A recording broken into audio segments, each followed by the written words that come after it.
Mobile यानी मौत। जो भी मोबाइल दिन में 10 घंटा यूज करता है वो भीख मांगेगा,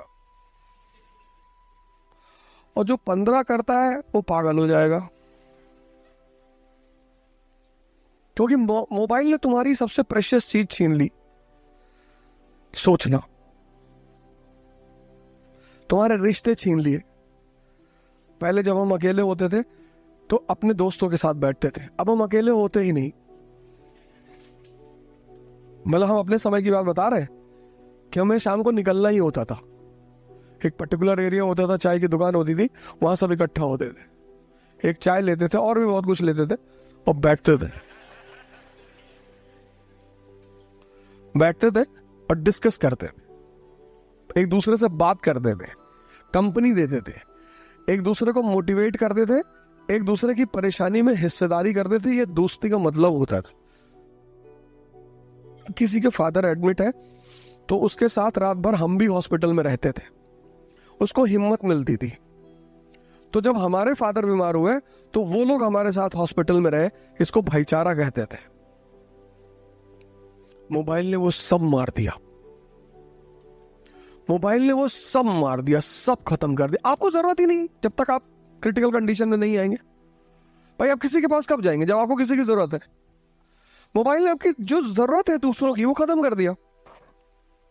और सबसे बड़ा झटका दिया, हम कभी क्लास में मोबाइल लेके नहीं आते, कभी।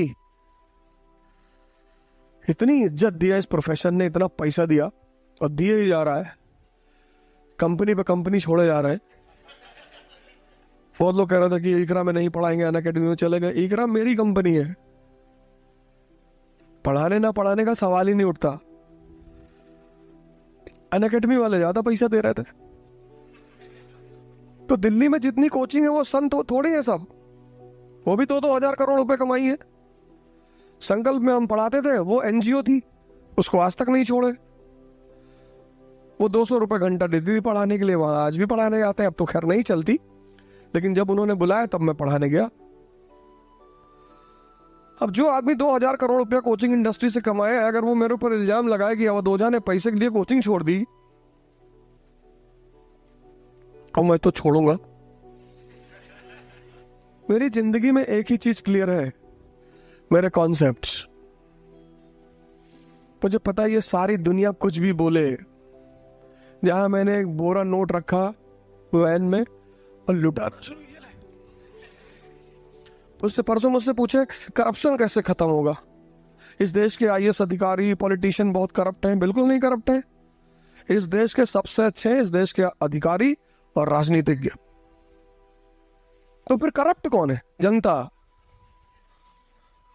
1,000-1,000, 2,000 रुपए लेके वोट देते हो, तो जो आदमी इन्वेस्टमेंट करेगा वो अपना पैसा वापस नहीं लेगा। इन्वेस्टमेंट का मतलब क्या होता है? प्रॉफिट।